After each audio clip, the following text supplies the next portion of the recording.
नमस्कार। Unacademy IAS में आप सभी का स्वागत है और एक बार फिर से डेली करंट अफेयर्स के इस सीरीज में हम एक बहुत ही इंपॉर्टेंट टॉपिक पर डिस्कशन करेंगे। जैसा कि आप सभी जानते हैं कि कल एक न्यूज आया जिसमें हमें ये पता चला कि जो हमारे देश की राष्ट्रपति हैं यानी कि जो प्रेसिडेंट हैं द्रौपदी मुर्मू, उनके द्वारा जो है सुप्रीम कोर्ट को कुछ रेफरेंसेस भेजे गए हैं। और कहीं ना कहीं आप देखोगे उनके द्वारा जो रेफरेंस भेजे गए हैं उनका जो है एक तरीके से कंडेम किया है किसने? सीएम जो एम के स्टालिन है, जो कि तमिलनाडु के क्या है सीएम है, उनके द्वारा। तो ये पूरा का पूरा मामला है क्या, आखिर इससे जुड़े जो ये जो न्यूज है उसमें हमारे लिए क्या इंपॉर्टेंट है, क्योंकि आपको ध्यान में रखना है कि जो भी न्यूज एनालिसिस हम यहाँ पर करते हैं हम ये सोच कर करते हैं कि इससे हमारे एग्जाम में क्या फायदा होगा। तो यहाँ पर ये जो न्यूज है उसमें हम लोग समझेंगे कि आखिर जो प्रेसिडेंट जो रेफरेंसेस देते हैं किसको, सुप्रीम कोर्ट को, वो किस आर्टिकल के तहत होता है, आखिर उसका प्रोसेस क्या है, और यहाँ पर किस तरीके से जो तमिलनाडु के सीएम है वो क्यों जो प्रेसिडेंट के द्वारा जो प्रश्न पूछा गया है, जो राय मांगी गई है किससे, सुप्रीम कोर्ट से, उस पर अपनी आपत्ति जता रहे हैं। पूरा का पूरा मामला है क्या। तो काफी इंपॉर्टेंट टॉपिक है एग्जाम पॉइंट ऑफ व्यू से देखा जाए तो, और इसी परिप्रेक्ष्य में आपको क्या करना है, इस पूरे टॉपिक को पढ़ना भी है। तो शुरू करते हैं आज के इस सत्र को। और जैसा कि मैंने कहा कि ये क्यों चर्चा का विषय बना हुआ है, तो कल जो है प्रेसिडेंट द्रौपदी मुर्मू के द्वारा जो है क्या किया गया, सुप्रीम कोर्ट का जो एडवाइजरी जुरिस्डिक्शन है, यानी कि इसको हम लोग बोलते हैं परामर्श या फिर सलाहकार क्षेत्राधिकार, उसका यहाँ पर कहीं ना कहीं उपयोग किया गया। और यहाँ पर जो है प्रेसिडेंट ने जो मेन क्वेश्चन, ऐसे तो क्वेश्चन बहुत सारे पूछे हैं, मैं आपको दिखा दूंगा, लेकिन जो वहां पर जो मेन क्वेश्चन है वो क्या है कि क्या जो प्रेसिडेंट हैं और जिनके पास अगर स्टेट लेजिस्लेचर का कोई बिल अगर गवर्नर अपने पास सुरक्षित रख करके प्रेसिडेंट को उसके एसेंट के लिए, उसकी मंजूरी के लिए भेजता है, तो क्या कोई टाइम लिमिट सेट की जा सकती है जिसके भीतर, जिसके अंदर रहते हुए प्रेसिडेंट को क्या करना होगा, उस बिल को साइन या फिर जो भी उनका डिसीजन है वो लेना होगा। तो यहां पर सीधे सीधे जो है, यहां पर जो है प्रेसिडेंट ने ये सवाल पूछ लिया है सुप्रीम कोर्ट से, उसकी इस पर राय मांग ली है कि whether timeline could be set for the president and governor to act on the bill passed by the state assembly, यानी कि जो स्टेट असेंबली है, विधानसभा है, उसके द्वारा अगर कोई बिल पास किया जाता है और वो गवर्नर को जाता है, आप सभी को पता है, और गवर्नर अगर उस बिल को अपने पास सुरक्षित रख करके किसको भेज देते हैं, प्रेसिडेंट के पास भेज देते हैं, तो क्या उनके लिए कोई टाइम लिमिट सेट किया जा सकता है, जैसा कि अभी एक महीना पहले जो है सुप्रीम कोर्ट ने गवर्नर और प्रेसिडेंट के लिए इन इस तरह के बिलों को जो है साइन करने को लेकर के जो टाइम लिमिट सेट की है, उसी के संदर्भ में आप देखोगे एक प्रश्न जो है प्रेसिडेंट ने पूछा है किससे, सुप्रीम कोर्ट से। तो यहीं पर बहुत ही इंपॉर्टेंट चीजें हैं। मैंने जब वो टॉपिक चल रहा था उस टॉपिक पर मैंने 2 वीडियो जो है अपने यूट्यूब चैनल पर डाले हैं, उसको भी आप लोग जरूर देख लीजिएगा। जो तमिलनाडु सरकार का जो बिल है, जिसको 10 बिल को रोक रखा था किसने, वहां के गवर्नर ने, और उसको लेकर के जो तमिलनाडु सरकार कहाँ गई थी, सुप्रीम कोर्ट गई थी, और वहां पर जो डिसीजन आया है, मैंने उस समय भी कहा था कि ये बहुत ही लैंडमार्क डिसीजन है, और आगे चल करके आप देखोगे कहीं ना कहीं ये सेंटर और स्टेट के बीच का जो है लड़ाई बनता जाएगा, और कहीं ना कहीं उसकी शुरुआत यहाँ पर होती हुई दिख रही है। तो यहाँ पर आपको साफ साफ ध्यान में रखना है कि राष्ट्रपति ने जो है साफ सीधे सीधे जो है इस पर एक राय मांग ली है सुप्रीम कोर्ट से कि क्या ओवरऑल कहा देखा जाए तो कि क्या गवर्नर को और प्रेसिडेंट को किसी भी बिल को पास करने के लिए जो टाइम लिमिट है, क्या वो जुडिशरी के द्वारा सेट किया जा सकता है, या फिर, जबकि हमारा कॉन्स्टिट्यूशन जो है इसको लेकर के टाइम लिमिट को लेकर के कोई भी बातें नहीं करता। तो बहुत ही इंपॉर्टेंट प्रश्न है और हमें देखना होगा कि आखिर सुप्रीम कोर्ट जो है यहां पर क्या कहता है। और जैसा कि मैंने कहा कि चूंकि ये पूरा का पूरा मामला जो है तमिलनाडु से जुड़ा हुआ है, और तमिलनाडु के सीएम ने जो है साफ साफ कहा है कि एक्चुअली में ये जो प्रेसिडेंट का रेफरेंस है, जो राय उन्होंने मांगी है किससे, सुप्रीम कोर्ट से, एक्चुअली में ये सिर्फ ये करने का प्रयास किया जा रहा है कि किसी तरीके से केंद्र जो है राज्यों को परेशान करे और राज्यों पर इनडायरेक्टली जो है शासन करे। सीधे सीधे जो है यहां पर सीएम का ये कहना है कि it was a desperate attempt to weakened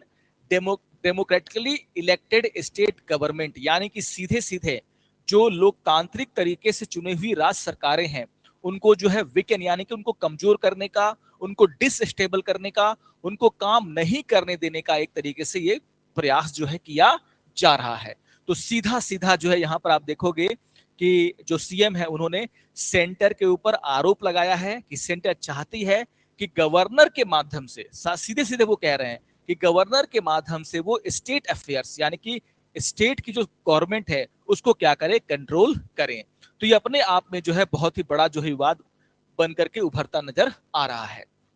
तो इस पर हम लोग और भी बातें करेंगे क्योंकि हमें एग्जाम पॉइंट ऑफ व्यू से कुछ बातों को क्या करना है यहाँ पर समझना है। लेकिन उन बातों पर डिस्कशन करने से पहले कुछ इंपॉर्टेंट इंफॉर्मेशन है जिसको आपको ध्यान में रखना है। तो सबसे पहले आपको ध्यान में रखना है कि 20 मई से जो है हमारा यूपीएससी और बीपीएससी के बैचेस की शुरुआत होने वाली है। अगर आप यूपीएससी की तैयारी कर रहे हैं, अगर आप बीपीएससी की तैयारी कर रहे हैं, तो आप हमारे साथ जुड़ सकते हैं। पटना ऑफलाइन सेंटर पर आकर के आप इसकी जानकारी ले सकते हैं। और आपको ये भी ध्यान में रखना है कि 35% का ऑफ यहाँ पर आपको प्रोवाइड किया जा रहा है फीस में। तो ये जानकारी आपको बहुत ही इंपॉर्टेंट तरीके से ध्यान में रखनी है। आगे बढ़ते हैं तो यहाँ पर एक और न्यूज है जो कि आपको ध्यान में रखना है। बहुत सारे स्टूडेंट जो मंथली मैगजीन, जो करंट अफेयर्स की मैगजीन आती है, या फिर जो प्रीवियस ईयर के पीवाईक्यू आते हैं, या फिर जो वीकली करंट अफेयर्स के नोट्स आते हैं, उनको डाउनलोड करना चाहते हैं, उनको पाना चाहते हैं, तो आप विजिट कर सकते हैं हमारे वेबसाइट पर, जहां पर ये सारी सुविधाएं जो हैं आपको उपलब्ध हैं। तो आप विजिट करें हमारे वेबसाइट पर और इन सभी, चाहे एनसीईआरटी के नोट्स और उसके समरीज जो भी हैं, आपको वहां पर उपलब्ध होंगे। तो इसको भी आपको ध्यान में रखना है। और एक और इंपॉर्टेंट बात आपको ध्यान में रखनी है कि प्रीलिम्स एंड मेंस 2026 को ध्यान में रखते हुए हमारे द्वारा जो है जो टेस्ट सीरीज है उसकी शुरुआत की जा रही है। और 20 मई से जो है हिंदी और इंग्लिश दोनों माध्यम में आप देखोगे प्रीलिम्स और मेंस का जो टेस्ट सीरीज है वो हम लोग यहाँ पर शुरू कर रहे हैं 2026 के लिए। तो अगर आप 2026 में एग्जाम देने वाले हैं तो आपके लिए ये सारे इंफॉर्मेशन काफी काम के हैं, इंपॉर्टेंट है। अब आगे बढ़ते हैं, अपने न्यूज के ऊपर हम लोग आते हैं।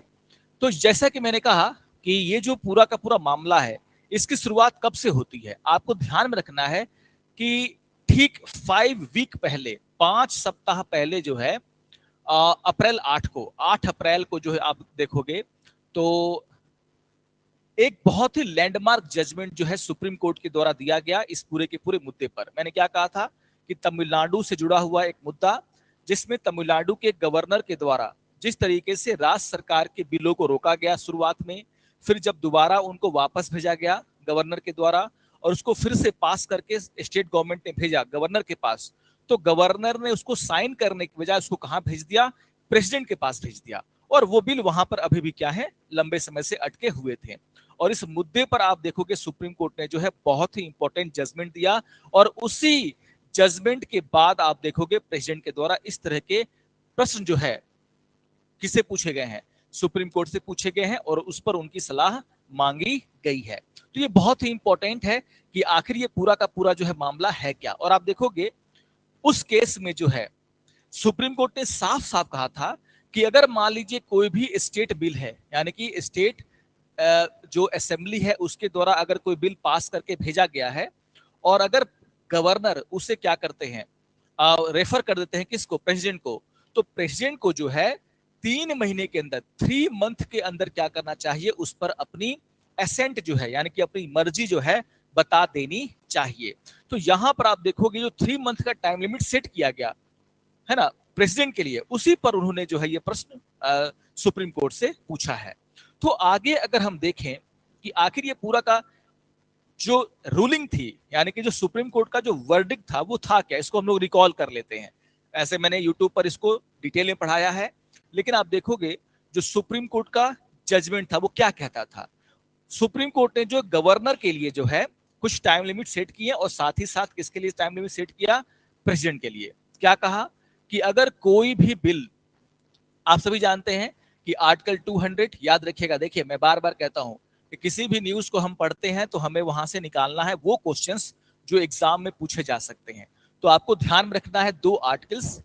एक है आर्टिकल 200 और एक है आर्टिकल आपका 201। आर्टिकल 200 क्या है, कोई भी बिल जो असेंबली पास करके किसके पास भेजती है, गवर्नर के पास। तो गवर्नर के पास उसको लेकर के क्या पावर है, वो कहाँ दिए हुए हैं, आर्टिकल 200 में। और अगर मान लीजिए गवर्नर उस बिल को अपने पास सुरक्षित रख करके कहाँ भेज देता है, रेफर कर देता है प्रेसिडेंट के पास, तो प्रेसिडेंट उस बिल पर क्या कर सकते हैं, उसके बारे में चर्चा कहाँ है, आर्टिकल 201 में। तो ये दोनों मिलाकर के हमें क्या करना है, ध्यान में रखना है। अब यहां पर अगर आप देखोगे तो सीधे सीधे जो है यहां पर सुप्रीम कोर्ट ने ये कहा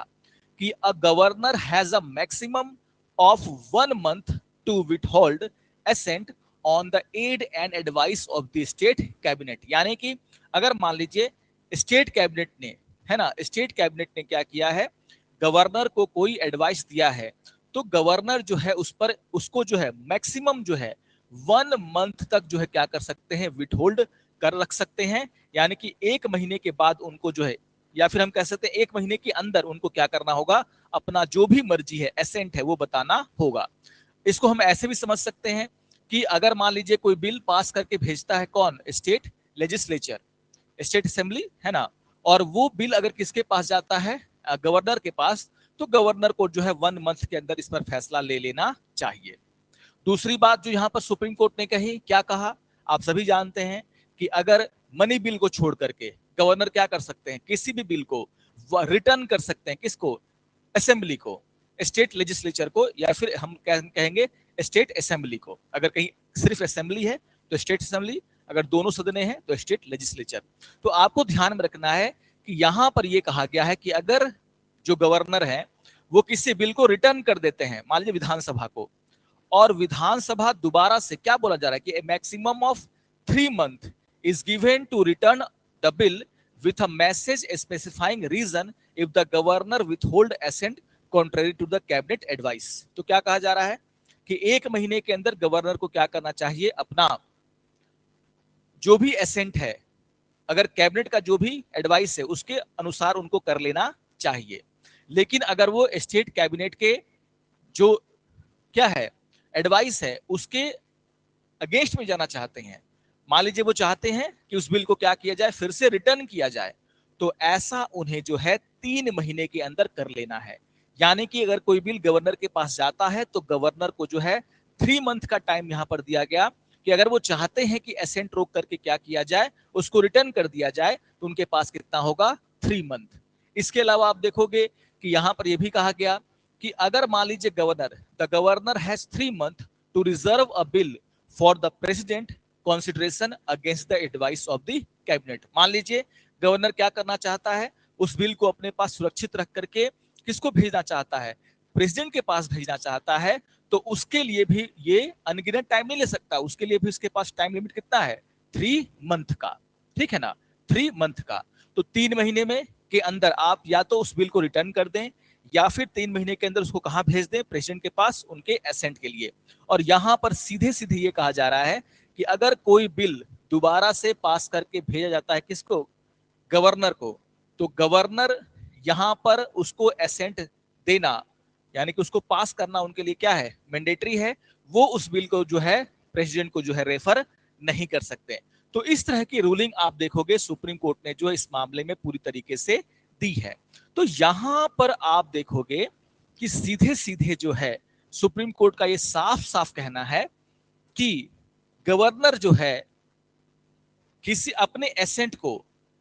विथहोल्ड करके बहुत ज्यादा दिनों तक नहीं रख सकता। और इसी मामले में सुप्रीम कोर्ट ने यह भी कहा कि अगर कोई बिल गवर्नर उठा करके किसको भेज देता है, प्रेसिडेंट को, तो प्रेसिडेंट को भी जो है 3 महीने के अंदर जो है यहां पर अपना फैसला ले लेना चाहिए। अब ये चीजें जो है बहुत ही कॉम्प्लिकेटेड हो गई हैं, और यहां पर जो है प्रेसिडेंट ने जो है क्या किया है, एक रेफरेंस अपनी शक्तियों का उपयोग करते हुए सुप्रीम कोर्ट से सलाह मांग ली है कि क्या जब हमारा कॉन्स्टिट्यूशन कोई टाइम लिमिट फिक्स नहीं करता किसी भी बिल को पास करने के लिए, तो क्या ऐसा कोई टाइम लिमिट लगाना उचित है या लगाया जा सकता है या नहीं। अब यही बड़ा जो प्रश्न है यहां पर जो है सुप्रीम कोर्ट के सामने है। तो सबसे एक तो हमने क्या किया, जो गवर्नर है, आपको ध्यान में रखना, जो गवर्नर के पावर्स हैं स्टेट के द्वारा, स्टेट असेंबली के द्वारा जो क्या है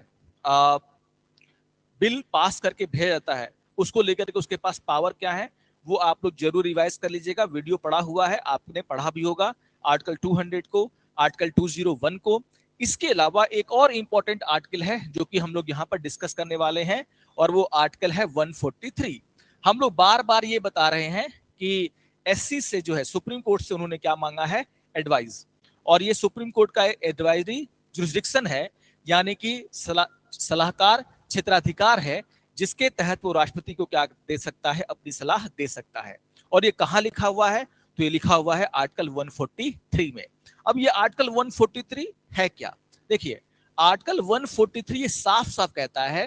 कि जो प्रेसिडेंट है, जो प्रेसिडेंट ऑफ इंडिया है, can seek the opinion of supreme court on the question of law और fact that is of public importance. Line बहुत ही इंपॉर्टेंट है। क्या कह रहा है कि भारत का जो राष्ट्रपति है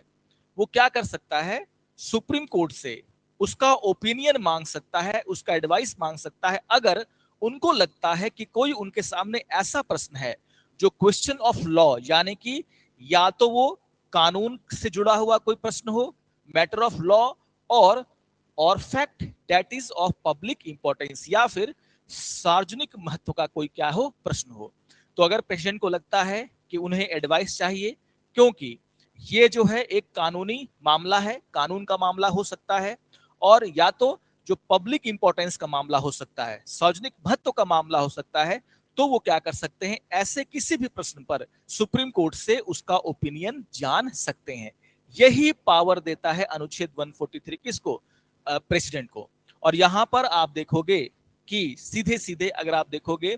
तो इस तरह के प्रावधान कहां से लिए गए थे, तो याद रखिएगा एग्जाम पॉइंट ऑफ व्यू से काफी इंपॉर्टेंट एक चीज है, पूछ लेता है कि ये जो रेफरेंस देने का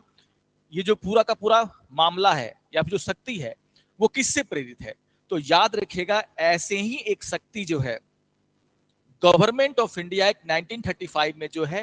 दी गई थी, जहां पर जो फेडरल कोर्ट था उससे जो है कानून के महत्व के प्रश्न को या फिर जो सार्वजनिक महत्व के प्रश्न हैं उस पर जो है फेडरल कोर्ट से एडवाइस मांगी जा सकती थी। और उसी को आप देखिएगा कि यहाँ पर हमने हम जब आजाद हुए, हमारा जब संविधान लागू हुआ, तो हमने इसी को क्या किया, एडॉप्ट कर लिया। तो याद रखिएगा ये जो पूरा का पूरा जो आर्टिकल 143 है वो किससे प्रेरित है, किससे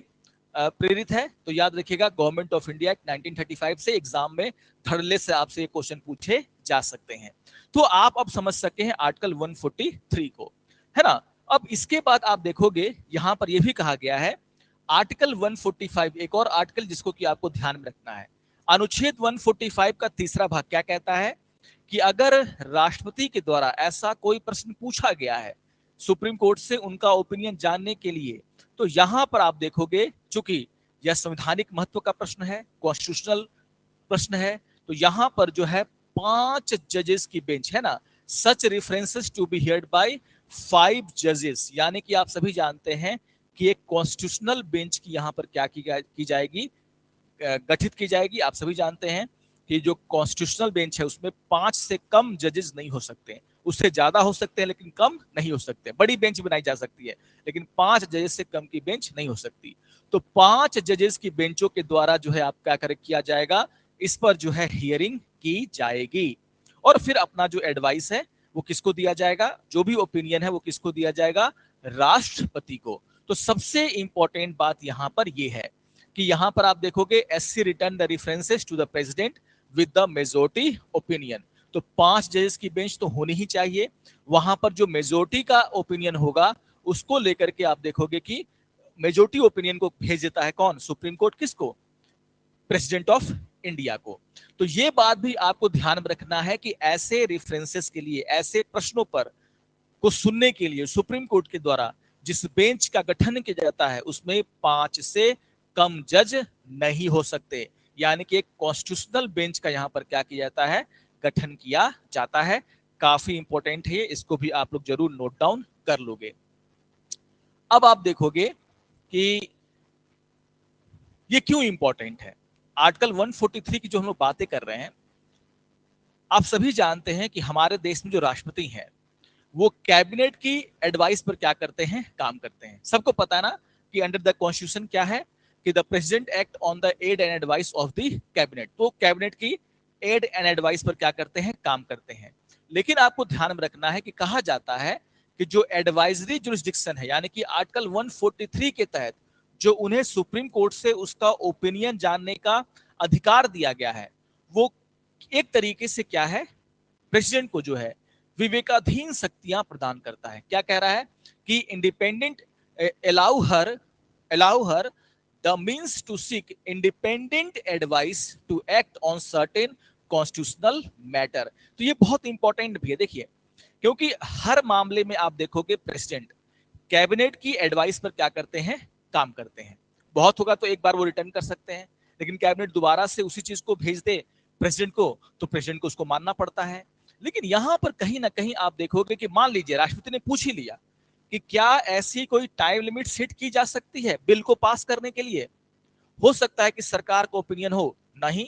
लेकिन सुप्रीम कोर्ट अपनी दलील में प्रेसिडेंट ऑफ इंडिया को दलीलों के साथ, है ना, क्या कह सकता है, हो सकता है कि जो उन्होंने जजमेंट दिया उसी को दोबारा से उनके पास दे दे कि नहीं हम लोग क्या कर सकते हैं, टाइम लिमिट सेट कर सकते हैं अगर ज्यादा देर हो रही हो तो कहने का मतलब है कि ये एक इंडिपेंडेंट एडवाइस है ना। सुप्रीम कोर्ट जो है कैबिनेट के एडवाइस पर काम नहीं करता। सुप्रीम कोर्ट को जो भी कानून सम्मत लगेगा, कानून के आधार पर जो सही लगेगा, वो क्या, संविधान के आधार पर जो सही लगेगा, उसके आधार पर वो क्या करेंगे, गवर्नर को सॉरी प्रेसिडेंट को क्या करेंगे, अपना एडवाइस या फिर ओपिनियन देंगे। तो एक तरीके से वो ओपिनियन कैसी होगी, इंडिपेंडेंट ओपिनियन होगी। तो कहीं ना कहीं ये अच्छी बात है कि अगर प्रेसिडेंट को लगता है कि कोई कॉन्स्टिट्यूशनल मैटर है, तो वो क्या कर रहे हैं, कैबिनेट की सलाह तो उनके पास है ही, लेकिन वो क्या कर रहे हैं, सुप्रीम कोर्ट से भी इस तरह की सलाह मांग रहे हैं। तो ये बहुत ही अच्छी बात है, यहां पर इस बात को समझाने का सीधे सीधे प्रयास किया गया है। अब यहां पर आगे चल करके, जैसे मैंने यहां पर कहा कि लगभग लगभग 14 प्रश्न जो है पूछे गए हैं, किसके द्वारा, प्रेसिडेंट ऑफ इंडिया के द्वारा सुप्रीम कोर्ट से। और आने वाले दिनों में सुप्रीम कोर्ट के पास ये सारे के सारे प्रश्न हैं, और आने वाले दिनों में जो सुप्रीम कोर्ट का इस पर क्या होगा, जवाब होगा, जो उनका ओपिनियन दिया जाएगा प्रेसिडेंट ऑफ इंडिया को, वो भी एक बहुत ही लैंडमार्क ओपिनियन होगा। क्योंकि ये बहुत बड़ा विवाद जो है वो खड़ा हो चुका है कि क्या गवर्नर और खास करके गवर्नर, क्या गवर्नर और प्रेसिडेंट किसी भी बिल को अनगिनत टाइम के लिए क्या कर सकते हैं, रोक सकते हैं या नहीं। तो इसका जवाब कहीं ना कहीं सुप्रीम कोर्ट यहां पर जरूर जो है इसके माध्यम से देने का प्रयास करेगा, जो अपने आप में क्या है, काफी इंपॉर्टेंट है। तो इन सभी बातों को आपको ध्यान में रखना है। अब एक प्रश्न और है जो कि एग्जाम में पूछा जा सकता है, जिस पर डिस्कशन करना बहुत ही जरूरी है। अब यहां पर मैंने कहा कि आर्टिकल 143 का उपयोग करते हुए जो सुप्रीम कोर्ट है, जो प्रेसिडेंट है वो सुप्रीम कोर्ट से जो है कोई किसी प्रश्न पर जो है अपना उसका जो ओपिनियन है वो मांग सकते हैं, उनका ओपिनियन मांग सकते हैं। अब प्रेसिडेंट ने अपना प्रश्न भेजा किसके पास, सुप्रीम कोर्ट के पास। क्या सुप्रीम कोर्ट प्रेसिडेंशियल जो रेफरेंसेस होते हैं, जो प्रश्न होते हैं, क्या उनको लेने से इनकार कर सकता है? सबसे बड़ा प्रश्न ये है, क्या मैंडेटरी है उसके लिए प्रेसिडेंट को अपना ओपिनियन देना? इसकी जानकारी होनी बहुत ही जरूरी है आप सभी के लिए। देखिए, सीधे सीधे अगर हम आर्टिकल 143 के पहले क्लॉज को पढ़ते हैं तो क्या लिखा हुआ है कि कोर्ट, यहां पर ध्यान दीजिएगा, कोर्ट में, इस लाइन को ध्यान रखिएगा, कोर्ट में after such hearing as it think fit report to the president its opinion thereon। अब ये संवैधानिक भाषा है और यहां पर यूज किया गया है मे शब्द का,